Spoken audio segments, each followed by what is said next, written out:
नमस्कार, आपण पाहतात रयत संवाद न्यूज चॅनल। श्री स्वामी समर्थ मंदिर कॉरिडॉर निर्मितीसाठी शासनाकडे तातडीने विकास आराखडा सादर करण्याचे मुख्यमंत्री देवेंद्र फडणवीस यांचे आदेश। श्री स्वामी समर्थ मंदिर कॉरिडॉर निर्मितीसाठी राज्य शासनाने 500 कोटी रुपयांच्या विकास आराखड्याची तयारी करून तो शासनाकडे तातडीने सादर करण्याचे आदेश मुख्यमंत्री देवेंद्र फडणवीस यांनी म्हाडाच्या वरिष्ठ अधिकाऱ्यांच्या बैठकीत दिले।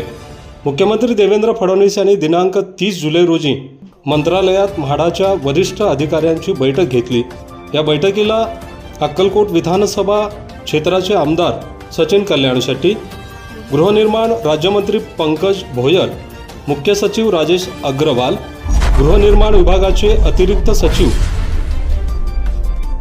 असीम कुमार गुप्ता, म्हाडाचे उपाध्यक्ष संजीव जयस्वाल, प्रधान सचिव श्रीकर परदेशी, लोकेश चंद्र, उपमुख्यमंत्र्यांचे प्रधान सचिव नवीन सोना आदींची यावेळी प्रमुख उपस्थिती होती। आमदार सचिन कल्याण शेट्टी यांनी अक्कलकोटचा विकास आराखडा विशेष नियोजन प्राधिकरण म्हणून म्हाडाकडे सोपविण्याची मागणी केली होती। त्यानुसार अक्कलकोट नगर परिषद, सोलापूर जिल्हाधिकारी कार्यालय आणि म्हाडा यांनी शासनाकडे प्रस्ताव सादर केला होता। या प्रस्तावास उपमुख्यमंत्री तथा नगरविकास मंत्री एकनाथ शिंदे यांनी मान्यता दिली होती। त्या संदर्भातील शासन निर्णय दिनांक 29 जुलै गुरुपौर्णिमेच्या दिवशी प्रसिद्ध करण्यात आला। या निर्णयानंतर अवघ्या एकाच दिवसात मुख्यमंत्री देवेंद्र फडणवीस यांनी संबंधित अधिकाऱ्यांची बैठक बोलावून विकास आराखड्याबाबत सविस्तर चर्चा केली।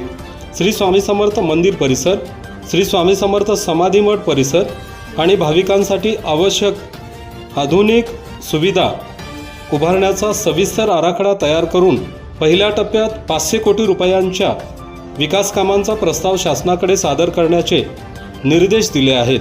महायुतीच्या सरकारने अक्कलकोटच्या सर्वांगीण विकासाला सर्वोच्च प्राधान्य दिले आहे। विशेष नियोजन प्राधिकरण म्हणून म्हाडाची नियुक्ती झाल्यानंतर अवघ्या एका दिवसात मुख्यमंत्री देवेंद्र फडणवीस यांनी बैठक घेऊन 500 कोटी रुपयांचा विकास आराखडा तयार करण्याचे आदेश दिले। ही अक्कलकोटसाठी ऐतिहासिक बाब आहे। मुख्यमंत्री देवेंद्र फडणवीस, उपमुख्यमंत्री एकनाथ शिंदे, उपमुख्यमंत्री सुनेत्राताई पवार, पालकमंत्री जयकुमार गोरे यांच्या सकारात्मक भूमिकेमुळे श्री स्वामी समर्थ नगरीचा विकास नव्या उंचीवर पोहोचेल, त्याबद्दल मी सर्वांचे आभार व्यक्त करतो, अशी प्रतिक्रिया आमदार सचिन कल्याण शेट्टी यांनी दिली।